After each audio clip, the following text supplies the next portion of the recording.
लो पानी P low, रोने से कुछ नहीं होगा।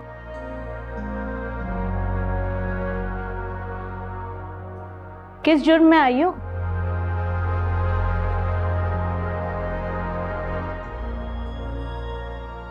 सच बोलने के जुर्म में।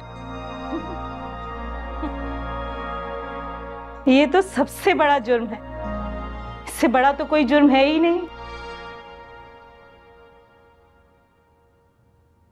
मैं भी इसी जुर्म की सजा भुगत रही हूँ।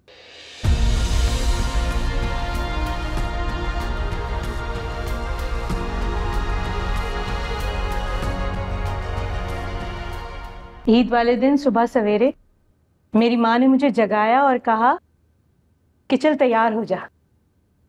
मुझे नए कपड़े दिए, चुटिया बनाई मेरी। मैंने सोचा कि चुन्नी पहन के सहेलियों के साथ खेलने जाऊंगी,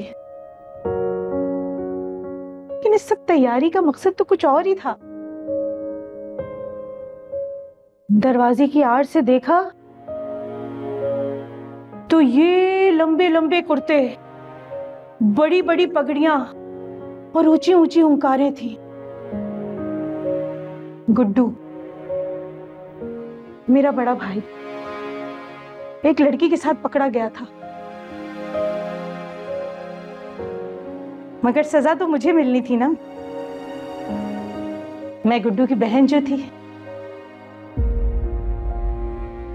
उस लड़की के बाप से मेरा निकाह कर दिया गया, जो उम्र में मेरे बाप से भी बड़ा था।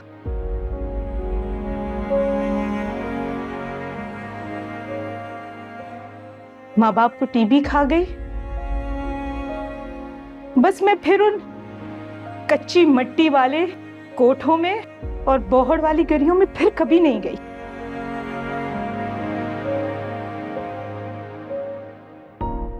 अल्लाह ने मुझे बेटी दी और मैंने उसका नाम इश्मल रखा।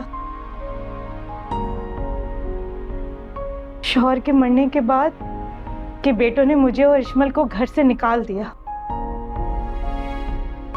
फिर मैं इश्मल को लेकर शहर आ गई। पढ़ी लिखी तो थी नहीं, सिर्फ झाड़ू पोछा करना आता था, तो घरों में काम करने लगी।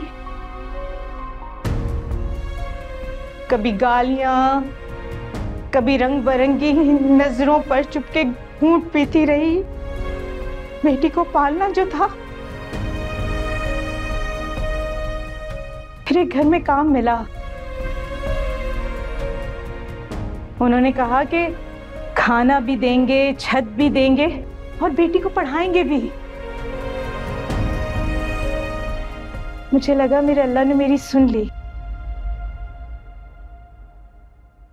वो हमें जहां कहते थे हम दोनों सो जाते थे, जो देते थे हम खा लेते थे। फिर एक दिन रात में मैंने अपनी इश्मल को आवाज दी तो उसने मुझे जवाब नहीं दिया। मैं उसको ढूंढने लगी, इश्मल इश्मल इश्मल। जब मैंने छत से नीचे कोठरी की तरफ देखा तो वो आदमी मेरी 7 साल की बच्ची के साथ।